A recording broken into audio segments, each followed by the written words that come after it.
Warning. Spooky Tales with Steve the Cat involves the discussion of horror and suspense movies. These movies often include violent, frightening, and disturbing content. Also, we sometimes discuss ladies and their lovely physical attributes, and we sometimes discuss topics considered naughty to talk about in polite company.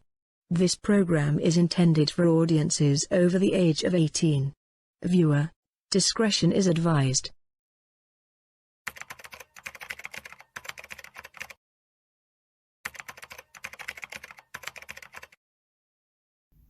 All right, everybody, this is very important, so let's go through the schedule one last time.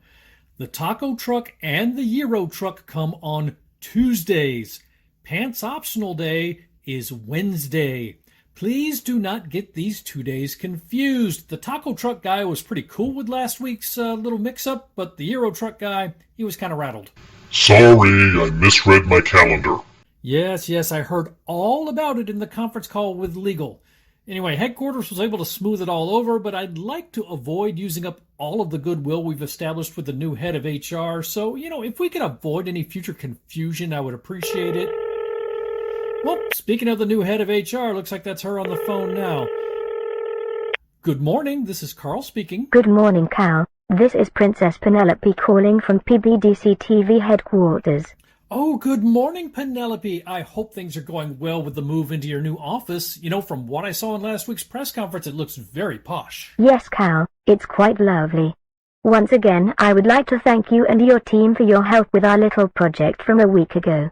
I know things started out a little rocky, but I think we have settled into what should be a very mutually beneficial working relationship. Well, it was our pleasure, Penelope. I'm just very glad that you were open to some creative and unconventional problem-solving techniques. Cal, I could not agree more.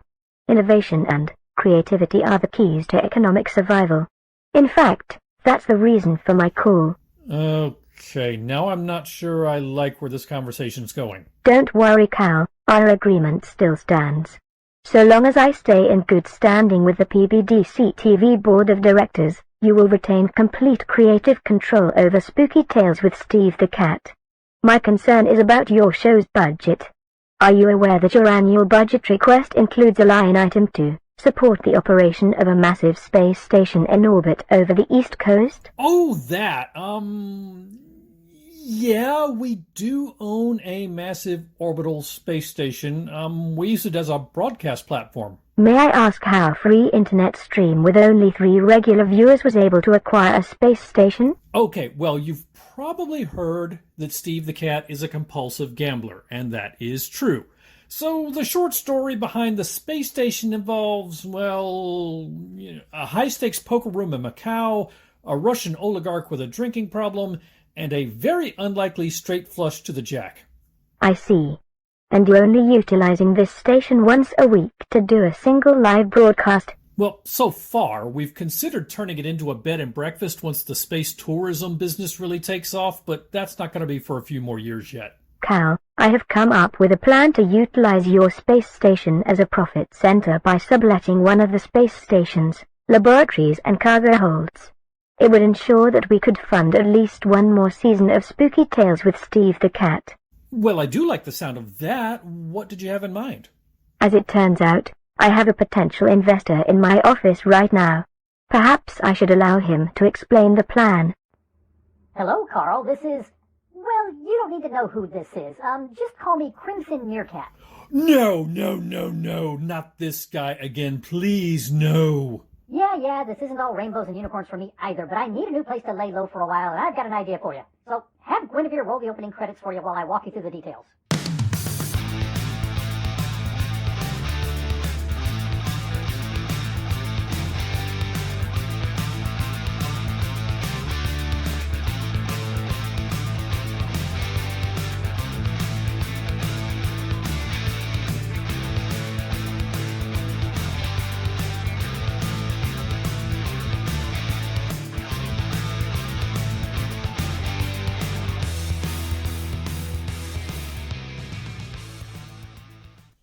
Hello and welcome to Spooky Tales with Steve the Cat, the place where we have fun discussing horror movies. I am your host, Steve the Cat.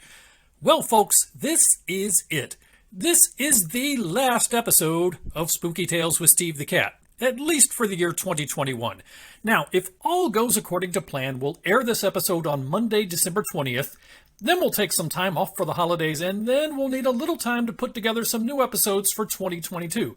The good news is we have talked to the owners at PBDCtv, and they do want us back for another season.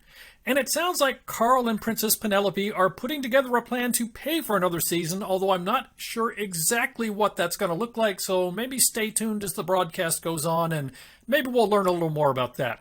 But we will be back in 2022. Although I'm not exactly sure when. I am hoping we'll be back up and running before the end of January, but frankly, we'll have to see how much work I can get done between now and then.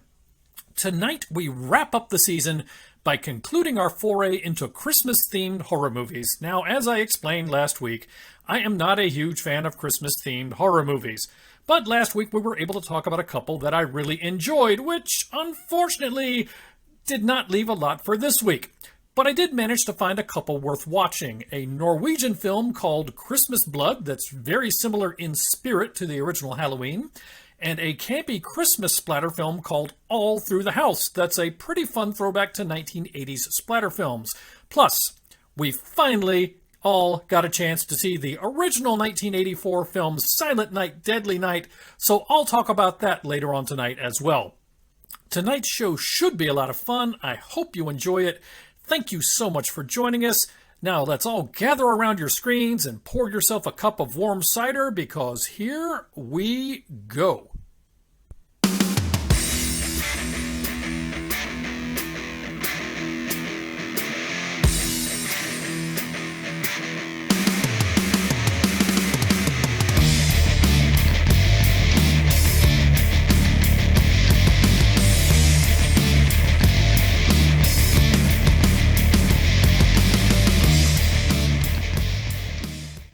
Ho, ho, ho, and welcome once again to Steve's Vocabulary Lesson. This, of course, is the part of the show where we discuss new and innovative words and phrases in an effort to stay ahead of social media bots and algorithms that would otherwise try to ban our conversation. And in honor of the season, we are once again doing a Christmas-themed vocabulary lesson. 4 words and phrases to review this week. Let's get into it. Number 1. Spreading Christmas cheer. This is a phrase that refers to the action of using surreptitious chemical assistance in the process of abducting, incapacitating, or otherwise abusing a character. Now, 11 months out of the year, we would refer to this as Dr. Huxtabling in honor of the name of a beloved fictional character who turned out to be not at all lovable because of this behavior. But during the Christmas season, we refer to this as spreading Christmas cheer. Now, one of the films we will be reviewing tonight is a Norwegian film, so I thought it might be fun to give you Norwegian translations of these terms. So the Norwegian translation of spreading Christmas cheer is Den Kosby-slippen. Kosby, of course, being a Norwegian slang term for rohypnol. The fact that it bears resemblance to the name of a formerly famous comedian is simply coincidental. Next on the list, we have firewood splitting. Firewood splitting refers to the action of striking a character in the head with an axe or hatchet. Now, most of the time we refer to this as axenclonking, but during the Christmas season we refer to this as firewood splitting, or in Norwegian we say okstilhudet. Coal-worthy. Yeah, kind of Seinfeld-esque on this one. Coal-worthy, as you might surmise, is used to describe a character who is sleazy, scummy, or otherwise undeserving of the audience's sympathy. Now, 11 months out of the year, we will sometimes refer to douchey boyfriends or douche nozzle boyfriends when doing the scorecard for a film. During the Christmas season, we refer to these characters as coal-worthy. And finally, our 4th term. Before we get into the 4th term, almost skipped over the Norwegian translation. The Norwegian translation of coal-worthy is kullverdig, and that's literal. That's not a joke. Our 4th word this time around is preparing for the Christmas cantata. This, of course, refers to the action of converting a character from an alto into a soprano through the rapid application of a bladed weapon. Most of the time we would refer to this as sopranoization, but during the Christmas season we refer to the process of removing one's willy and thus changing the register in which he sings as preparing for the Christmas cantata, or in Norwegian we refer to this as willy snippen. These words will become important later in the episode. Please keep them in mind, and that is Steve's Christmas vocabulary lesson for this week. And now it's time for our featured film reviews. Alright, let's get into the film overview for the film Christmas Blood. Now, wait a minute, Steve, that poster doesn't say Christmas Blood. Well, interesting thing about this movie, Christmas Blood, this is a Norwegian film. I did find it on Tubi. I have also found it on YouTube. It was originally called Juleblood in Norwegian. You can watch it with subtitles. I enjoyed it enough to do a review of it. I thought it was worth watching, but the English title of this is Christmas Blood. This is a Christmas slasher film that was released in the year 2017, directed by Reinert Kiel, K-I-I-L, Kiel. And the cast includes, I'm not going to lie to you people, I don't know who any of these people are. The cast includes a pair of Norwegian dudes and 6 attractive young Scandinavian ladies. Basically, they don't even have bios on IMDb, so I don't know what to tell you. Let's set your expectations for this film, and look at that, we have miraculously switched over from the Norwegian poster to the English language poster. What you should expect is a Christmas-themed slasher movie that is very reminiscent of Halloween, and this, as I said, is a Norwegian film with English subtitles, but it is worth watching. You might like this film if you like Halloween, if you like Silent Night, which we reviewed last week, or the older Silent Night, Deadly Night, or basically any Christmas slasher film. If you like any of those, you should like Christmas Blood. Halloween in particular, this movie is very much like a Christmas-themed remake of Halloween. We'll talk about that some more as time goes on. Here's the scale we like to use for calibrating your expectations. On the far left side of the scale, we have very campy films. On the far right side of the scale, we have very serious films. And as always, this is not a measure of the quality of the film. This is just a measure of what your attitude needs to be going into the film if you're going to optimize your enjoyment of the film. Christmas Blood is pretty much right down the middle. I've moved it a little bit to the right because, let's face it, it's Norwegian. It's not going to be a comedy. On the other hand, it is a slasher film. You can't get those too far to the right because there's just too much suspension of disbelief involved in a slasher film. So it's more or less straight down the middle, slightly biased to the right. So it's a serious slasher film, but it's still a slasher film. Let's get into a film summary. In this film, over a period of 13 years, Norway has been terrorized by a serial killer in a Santa suit who strikes at Christmas time.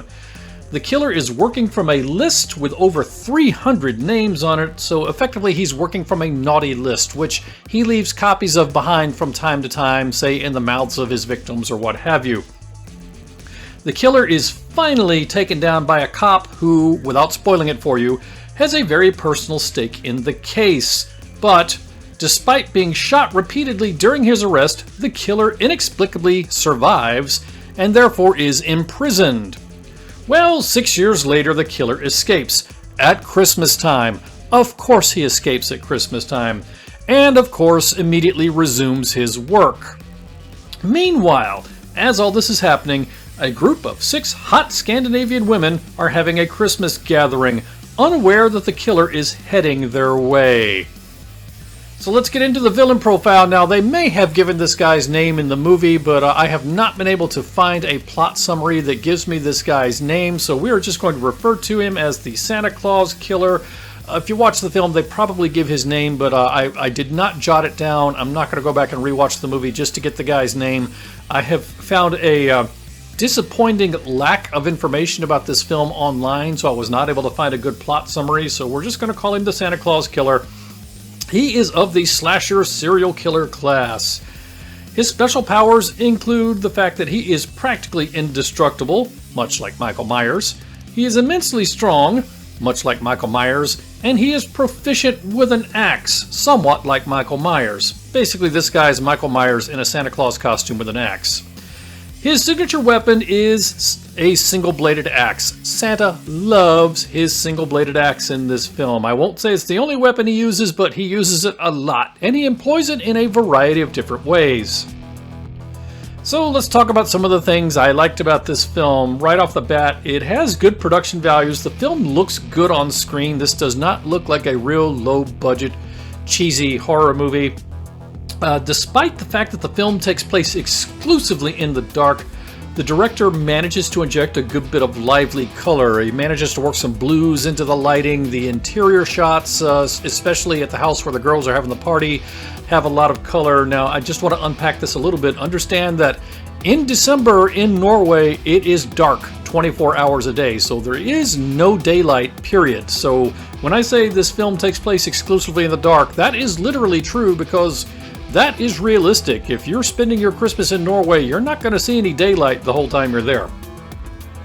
This film is reasonably well acted, or I would say it is reasonably well acted as best as I can tell, because as I have mentioned, the film is in Norwegian with English subtitles, so, you know, it's possible that they're acting poorly and I just don't recognize it because they're speaking Norwegian. And I should say there is... The funny thing about this movie, I would say more than 90% of it is in Norwegian, but the 6 ladies that are in this film are from a variety of locations, and they do slip in and out of English a little bit, but for the most part the film is in Norwegian. The film makes a pretty good use of tension and suspense, much like the original Halloween, although this one does have a lot of blood in it as well, but it's not just a splatterfest. It does try to build tension and suspense when it needs to. And the practical special effects are respectable, and some of the kills are pretty intense. So if you're a slasher movie fan, you know, this one's above average, this one's worth watching. Things that could have been better about this film, well, right off the bat, I'm not going to lie. Although I like the film, it is very, very derivative. It's basically a remake of Halloween that takes place at Christmas. You have a killer whose motivation is not exactly understood, who is apparently indestructible because he got shot, yes, I believe it was, 6 times, and did not die. It's a holiday-themed killing, and he's immensely strong, and it's basically Michael Myers in a Santa costume.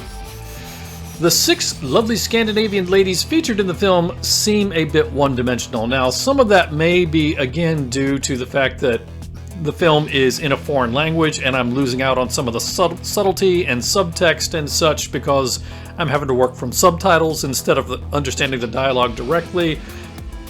They do have, to some extent, some personalities to them. It's like, okay, you know, this one's the good girl, this one's the slut, and so on. But they're not as well developed as could be. You assume that these 6 girls went to school together, but it's not exactly really well developed. They talk about when they were together in Sydney, so it's like, did they all go to school in Australia together, or how did all these Norwegians end up in Australia? They never really get into the details of that. To follow up on that, one of the 6 girls cannot speak. She uses sign language, cannot speak.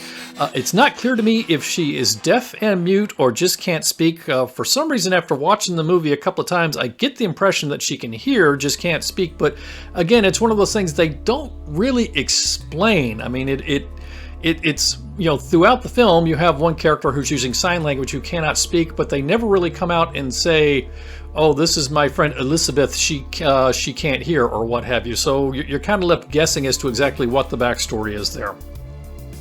The film seems to drag a bit at places, especially in the middle. Okay, so it has a bit of a Scandinavian movie pacing to it. It's a little slower than an American slasher film would be. The film takes place entirely in the dark, as I said, which is realistic, but sometimes it's hard to see exactly what is going on. Some of the shots that are done in interiors with not a lot of light, it's kind of hard to tell what's going on. Is the killer working from a list or not? You know, at the beginning they set this guy up to be working from a list, and the list seems to kind of be important in the broad strokes of things, but once he gets to kind of where he's going, it just seems to be that he's killing whoever he comes across, because he's killing people who are not on his list in this movie. And finally, I've made a point here about the availability of an uncut version. Now, when I watched this film the first time, I watched it on Tubi, which would have been the theatrical release, so presumably R-rated film. Then I went to watch it again to take my notes. The first time I watch a film for this show, I just watch and don't distract myself by taking notes, and if I like it well enough, I go back and watch it a second time and take some notes. When I went back to watch a second time, Tubi didn't have this film anymore, so I don't know if they have it again right now, but as I'm recording this in November, it's not available right now. Now, I was able to find it on YouTube, so I rewatched it on YouTube, did my notes from YouTube, but as I got about a third to a halfway through the movie, it occurred to me that this does not seem exactly like the same movie I watched before, and then it occurred to me, it's like, oh, this is YouTube, it's been edited. They've cut out some of the gore and so on, so what you're seeing is a review of a movie where my impressions are based upon seeing the theatrical release, but the notes are based upon seeing a YouTube-friendly cut. I don't know right now if you're going to be able to find a theatrical cut of this movie short of actually, renting it or buying it. There is a version available on YouTube, but it does have a little bit of stuff cut out of it. So let's get to Steve's scorecard for this film, Kills. There are 16. There are quite a lot of kills in this film. Bare breasts. I've put asterisks here. Now, this kind of goes back to what I was talking about before. When I watched this film the first time, I thought I remembered a little bit of nudity, but I did not note any bare breasts when I watched it the second time around. But then again, when I watched it the second time around, I was watching on YouTube, so it's entirely possible that that's just kind of been edited out. So, if you watch the version on YouTube, you're not going to see anything. If you are able to find it somewhere else, you might. Denogginings. Yes, there is one. Do you want to build a snowman? Well, you'll get to see, that he actually builds a snowman using somebody's head. Coitus interruptus. Not once, but twice do you have coitus interruptus in this film. Spreading Christmas cheer. Yes, the process of surreptitiously putting chemical assistance in somebody's drink to speed along a social engagement. Yeah, that happens. And it's with a Tinder date. I'm like, dude, she's a Tinder date. And you needed to drug her anyway? How desperate are you? Firewood splittings. You get multiple. Coal-worthy boyfriends. You get one. And finally, coal-worthy Tinder dates. This is separate from the coal-worthy boyfriend. You get 2 of those. So you've got a coal-worthy boyfriend plus, later in the movie, 2 coal-worthy Tinder dates. So 3 douche nozzle guys in this film.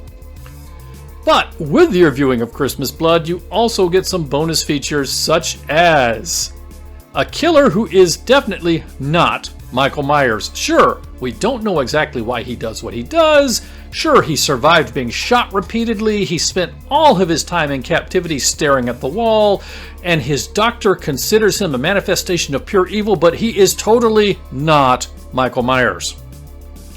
You get a fat, shirtless Norwegian cop, so for those of you who complain that we do a count of breasts but nothing else, here you go, ladies, here's something for you. You've got a fat, shirtless Norwegian cop. Merry Christmas, enjoy. You get out, you Swedish hoe! Yeah, that's pretty funny. If you watch the movie, it's pretty funny. Just the line by itself might not be funny without context. You get an inexplicably abandoned Norwegian town. Yes, this town seems to be completely abandoned. Now, in fairness, as they're outdoors in this movie for one scene, they do mention that the temperature is minus 32 degrees Celsius, which for those of us who speak English standard units, that is 0 degrees Fahrenheit. So that is pretty damn cold. So it's not surprising that nobody's outside, but it seems like all the buildings even in town are abandoned. Like nobody's home anywhere. It's like everyone left. So in that respect, again, it's kind of like the original Halloween where Laurie Strode is running around and nobody's home.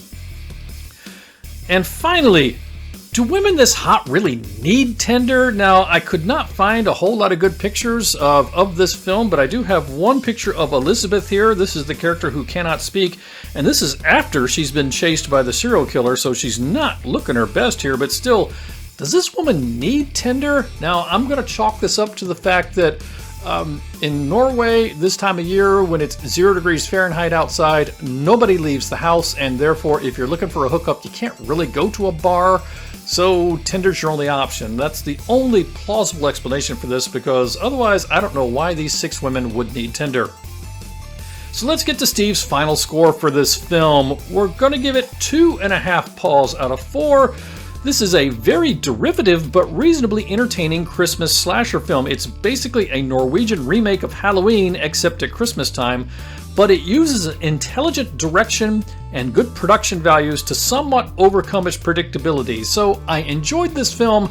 Not the best film I've ever seen, but as I mentioned last week, I'm usually not a fan of Christmas slasher films in general, so the fact that I even consider this one above average should tell you that it's a decent slasher film. So if you're looking for a Christmas-themed slasher film, you can do worse. Now, as I said one last time, this is a Norwegian film, so you are going to have to watch it with the subtitles or the closed captioning on to know what's going on, unless you happen to be fluent in the native language. But otherwise, an enjoyable movie, and frankly, it's a slasher film, so it's not too terribly hard to follow using the subtitles.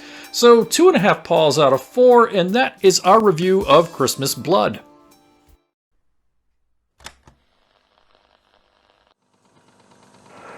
This is Mikey from Out of the Ordinary, and you're watching PBDCtv.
Oh, hi! First thing in the morning, when I'm listening to music and getting a little bit of time for some creepy research, I'm always representing with my PBDC merch. What a better way to have a cup of coffee in the morning.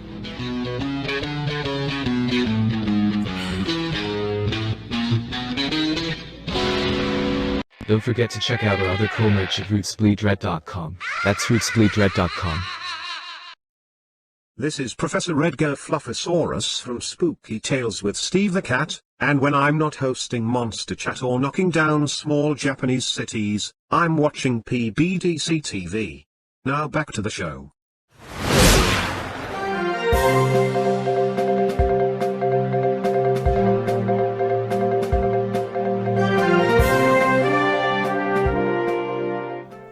evening and welcome to Channel 9 News. I am your host, Randall Barkington III. We interrupt our regular programming to take you live to PBDCtv headquarters in Transylvania, Romania for a live press conference. Good evening, ladies and gentlemen. My name is Princess Penelope and I am the Vice President of Human Resources for PBDCtv. I am here today to announce an exciting new joint venture between our network and the search for extraterrestrial intelligence. This effort promises a great leap forward in the search for both alien life and long-lost copies of classic horror movies. I am pleased to introduce Mr. Crimson Meerkat, author and expert on alien abduction, who will lead this exciting new venture. Hello, my name is... Well, you don't need to know what my name is. Just call me Crimson Meerkat. Yes, that's my code name, Crimson Meerkat. Now, as many of you know, I am a credentialed writer with deep experience in the fields of extraterrestrial life and alien abductions, and you must listen to me. It is my great pleasure to stand before you today as the head of this new joint venture between PBDCtv and SETI, the Search for Extraterrestrial Intelligence. This venture will be called Project Brevity. Brevity, of course, stands for Blockbuster Reconnaissance and Extraterrestrial Video Intercept, Transcription, and Identification. And yes, I know brevity is supposed to end with a Y. You try to come up with an acronym that contains a Y. It can't be done. This name also is doubly appropriate because this project, Congress has only appropriated funds for 1 year. So we'll see how it goes after that. Now, some of you may be wondering, what does PBDCtv have to do with the search for extraterrestrial life? Well, the answer to that question comes from this photograph. 18 months ago, scientists at SETI recorded an audio transmission from space that contained the following image. The contents of this image baffled experts from around the world, until the experts at PBDCtv were able to determine that this is in fact an image of Bruce Dickinson from the 1981 horror film The Incubus. Why is this important? Well, as many of you know, I have long suspected that aliens were responsible for the sudden disappearance of VHS cassettes and Blockbuster video stores from modern society. This image supports my hypothesis. You see, The Incubus is exactly the sort of VHS-era film that aliens would have acquired when they stole all the Blockbuster video stores. I believe that this also provides us the opportunity to track the aliens back to their home location. How? Well, consider this example. When a ship sinks in the ocean, it's like a needle in a haystack. It should be nearly impossible to find, and yet ocean explorers do find them. They do this by looking for the ship's debris trail. You see, as a ship sinks, lightweight items, things like deck chairs or Leonardo DiCaprio, float away from the ship before they sink, while heavy items, things like steam boilers or Kate Winslet, settle to the bottom very close to the ship. So the result is a long debris trail that literally points to the shipwreck like an arrow. I believe I can track the location of the aliens using a similar approach, which I call pornological index triangulation. We know that when the aliens stole all of our VHS cassettes, they were looking for porn. But they just took everything because they couldn't jam our radar long enough to give them time to sort through each individual tape. But transporting all of those VHS cassettes is difficult and expensive. So I postulate that the aliens would begin sorting the tapes and start throwing things overboard almost immediately. First, they would throw out tapes of kids' programs, then the wholesome family sitcoms, then romantic comedies, and so on and so on. Horror movies with lots of naughty bits would be thrown out much later, much closer to the aliens' final destination. So, by monitoring outer space for transmissions that can be traced back to VHS movies, and by assessing the pornological index for each of these transmissions, I think we can construct something analogous to a debris trail that will point us directly to the aliens' home. And this is where PBDCtv comes in. With their deep knowledge of inane horror movie trivia and their depraved sensibilities, I can think of no place better suited to the decryption of these signals and evaluating their pornological index. So my organization will be paying PBDCtv to rent space on their orbital broadcast platform and for expert consulting to decrypt and evaluate horror movies. At this point, I would welcome any questions from the media. Yes, Mr. Meerkat, this is Randall Barkington III at Channel 9 News, and I have a question. If your theory is correct, would it not make more sense to simply scan deep space for pornography? That's an excellent question, Randall. You see, the problem is that the aliens have accumulated so much pornography that the sheer mass of their videotape collection tends to warp space and time. Much like a black hole, this prevents any pornographic signals from escaping. We believe this is why the image from The Incubus was so distorted. We postulate that this film was thrown overboard close to the aliens' home location. Not so close that a signal could not escape, but close enough to cause a distorted image. So, if we look for straight-up porn, we'll never find them. But, if we look for horror films with naughty content, we should be able to get close. Next question. Yes, please, another question, Mr. Meerkat. Again, this is Randall Barkington III at Channel 9 News. You have become famous over the years by touting a number of conspiracy theories, many of which attribute behavior to the government that is shocking and offensive. How can the public square your past distrust of the government with your current participation in what is a government-funded project. I am not a sellout, if that's what you're trying to imply. Oh, you vipers in the media, you disgust me. Well, as you know, I have launched a number of Freedom of Information Act requests over the years, and the government's General Services Administration has decided that rather than comply with all of these requests, it would be cheaper for the government to simply put me on payroll. Plus, I recently got on the wrong side of the Hooters Corporation, and frankly, I need all the friends I can find. Does anyone else here have a question? Is there anyone else even here? No? No one showed up to the press conference except Channel 9? Doesn't PBDCtv own Channel 9? Oh, I told you we should have put out some snacks. Okay, Randall, anything else you want to ask? Yes, Mr. Meerkat, one final question regarding project personnel. Is it true that you have hired Malcolm Fluffosaurus as your chief scientific advisor? Yes, Malcolm comes from a long line of credentialed scholars. Despite our many disagreements, I do respect his father Edgar Fluffosaurus, and I look forward to working with Malcolm on this new project. Is it not true that Malcolm Fluffosaurus, in fact, has no academic credentials of any kind? Wait, what? That can't be right. He's got a PhD. He comes from a long line of... Hang on, what's that, Penelope? He's a rapper and a DJ? He only took the administrative assistant job with you so his mother wouldn't throw him out of the basement? But what about his academic title? Oh, I see. So, Doctor of Sick Beats and Groovy Jams is not an actual academic title. Oh, well, that's very disappointing. All right, I'm going to have to revise a few plans because we're required to be up and running by early 2022, and I've already signed Malcolm to a contract. With that, this press conference is over. Thank you for joining us. We will continue to monitor this story and bring you new information as it breaks. This has been a Channel 9 News special report. Now, back to our regular programming. Let's get into our next holiday-themed featured film review. This time around, we're going to be talking about a film called All Through the House. And there you see the poster. This is a Christmas slasher horror film that was released in the year 2015, directed by Todd Nunez.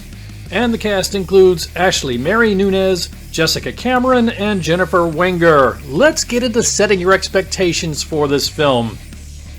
So, if you're going to sit down to watch All Through the House, what you should expect is an above-average Christmas-themed slasher film that is reasonably fun if you don't take it too seriously. This is a pretty formulaic, traditional-style splatter slasher film, so this is not an art film, but it's an enjoyable film if you just enjoy a good straight-up slasher movie. If you like the movie Silent Night that we talked about last week, you might like this film.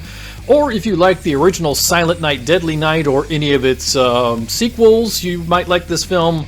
Or if you like the film Christmas Blood we talked about a little earlier in this show, you might like this film. I've also put in this list Friday the 13th. This film is more reminiscent of a Friday the 13th style slasher movie than a Halloween slasher movie. It's not quite as big on tension and suspense as the Halloween series. It's more just about the... It's just more about the thrills and the kills, such as you would have gotten with the Friday the 13th series. So, if you're a fan of the Friday the 13th series, you will probably enjoy this film. Let's get into calibrating your sights for going to see this film. This is the scale we like to use. On the left side of the scale, we have very campy films, such as Jason X.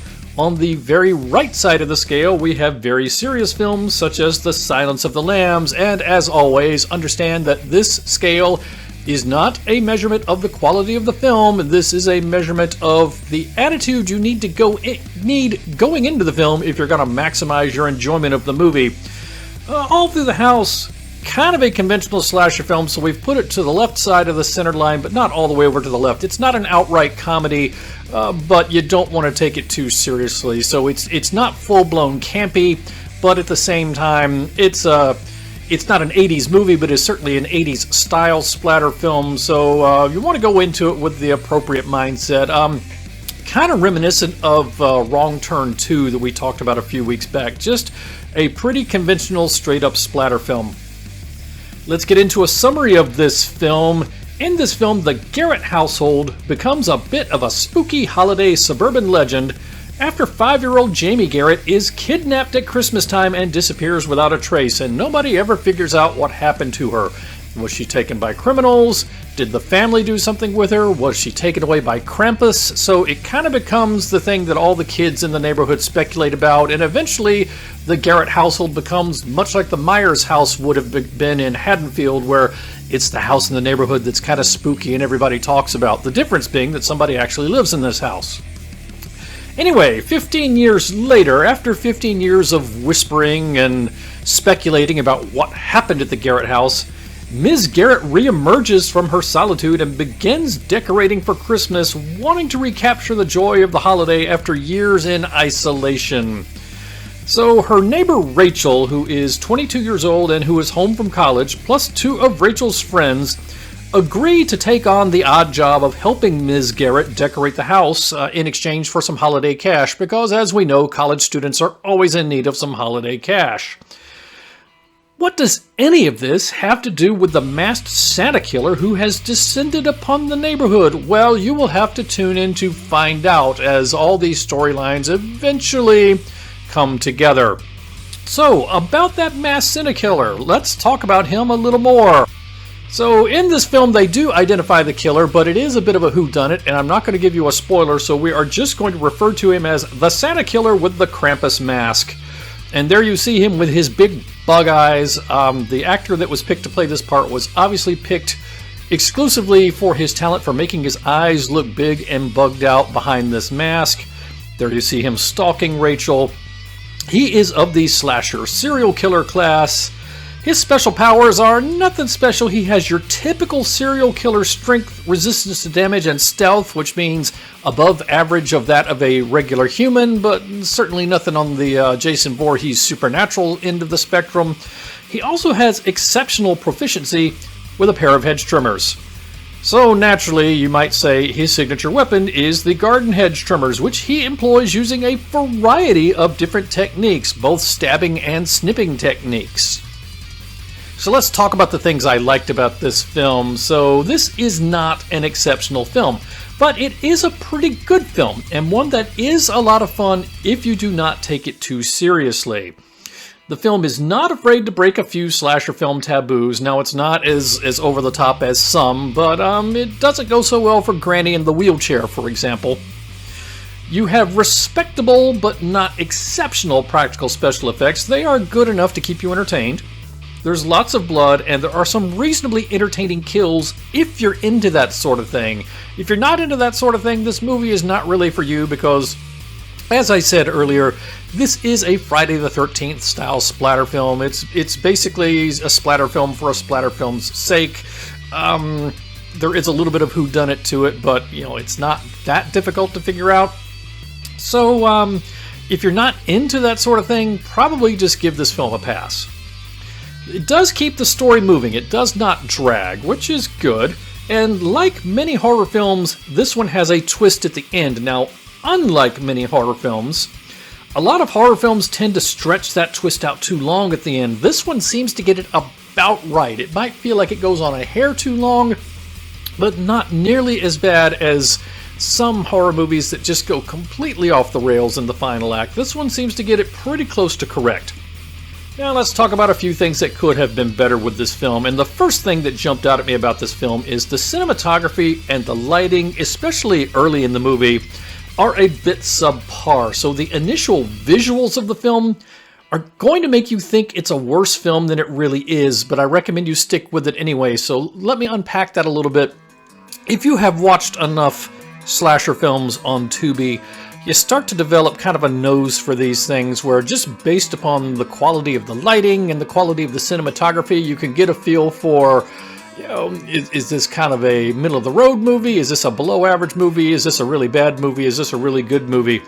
This one might mislead you into thinking it's not going to be as good as it ends up being. The movie is better than the lighting and the cinematography and the use of camera filters would lead you to believe it's going to be. So if you turn this on and after a couple of minutes think, oh wow, this is going to be a real low-budget, cheap cheese fest, stick with it anyway. You'll probably like it more than you think you're going to.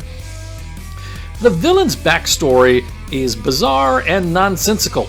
Yet at the same time, it is a completely derivative and predictable mishmash that feels like it combines every slasher film ever made. It just It seems like they took the twist from every slasher film that's been made since 1978, threw them all into a blender, and just pulled little pieces out and served them on a plate together. Also, overall, the film is just very formulaic and very predictable, and this kind of goes with the fact that the killer's backstory just seems simultaneously bizarre and predictable. If you go in expecting art, or if you go in expecting originality, you are going to be disappointed by this film. But if you go in expecting to have fun and not take it too seriously, you should enjoy it. So this is the kind of film that you enjoy with your friends, have a few drinks, and just watch this one and just enjoy it, and don't poke at it too hard with your brain. Let's get to Steve's scorecard for this film. Kills, 13. That includes a dog and, sadly, a cat.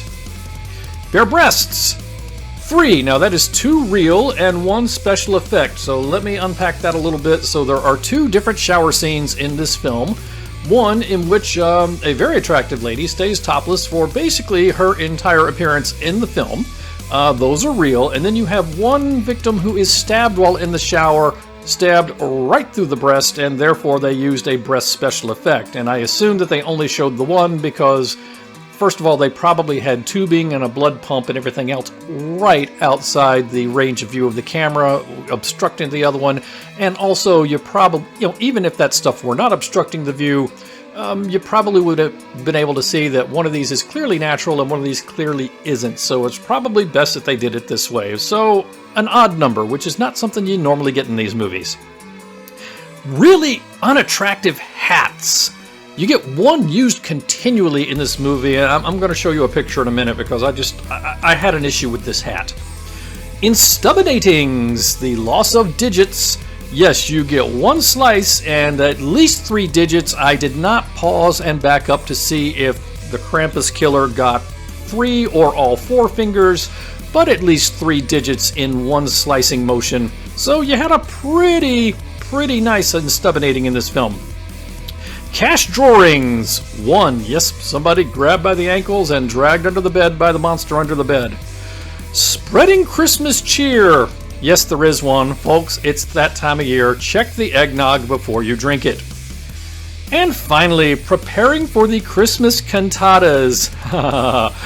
There are 2 plus many more implied. It is Willy Snippin' action a go-go in this film. Oh yes, that is one of the things that makes this one kind of fun, if you can get past the squirm factor of that. There are many young men who are prepared for the Christmas cantata and converted into a soprano in the span of this film. So let's get into some of the voluminous bonus features that you get with this film. You get self-canoodling, which, as always, I could have done without. You get severed willies. But not only severed willies, you get more severed willies. Yes, you get multiple views of severed willies on the floor. White severed willies, black severed willies. So yes, you get to make any comparisons should you want to. And of course, you also get the cat munching on a severed willy, which again, I could have done without. You get Santa's big old sack of severed willies. Yes, there is a trend here. Santa is collecting severed willies. You get a cookie tin to the head, which cracked me up. You get a totally unnecessary cat killing. And I'm sorry, I have to talk about this for a second. Now, the killer does kill a dog earlier in the movie, which, is sad, but it's at least, I won't say justifiable, but you can at least understand why he did it. He was trying to be stealthy, and the dog was going to give his position away, so he killed the dog so the dog wouldn't start barking. That's the thing that happens in movies sometimes. And it's sad, but it's at least, it somewhat makes sense from the killer's perspective. In the case of the cat, the killer had already taken care of his victim, and the cat was fine with it. The cat was on board. The cat was just sitting there fastidiously cleaning its paws, saying, hey, I've got nothing to do with this. I'm just sitting here minding my own business. And the killer, for whatever reason, took the cat out anyway. And it struck me as nonsensical, and it struck me as it did not really seem to mesh with the killer's backstory. But anyway, you have a totally unnecessary cat killing. You have Granny in a wheelchair launching action. Yes, they reenact that classic scene from the movie E.T., except with Granny in a wheelchair instead of Elliot on his bicycle.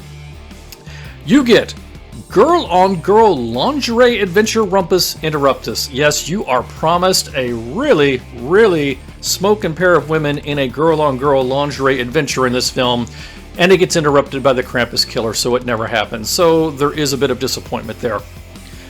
And finally, you get Rachel's horrible hat and her decidedly less horrible slutty princess dress. So let's check out this hat.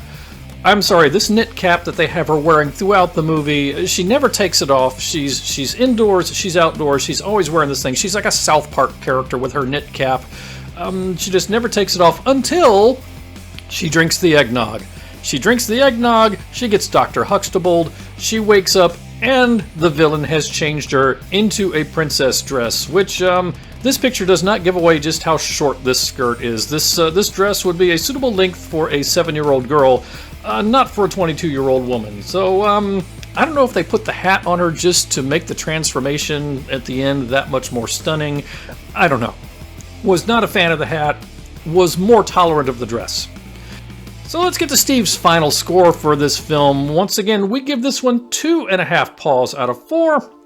We're going to call this one an above-average slasher film that is more than a little bit formulaic, but ultimately ends up being a good bit of fun if you do not take it too seriously. So, as is the case with so many of these kinds of films, it really depends upon your expectations going into the film.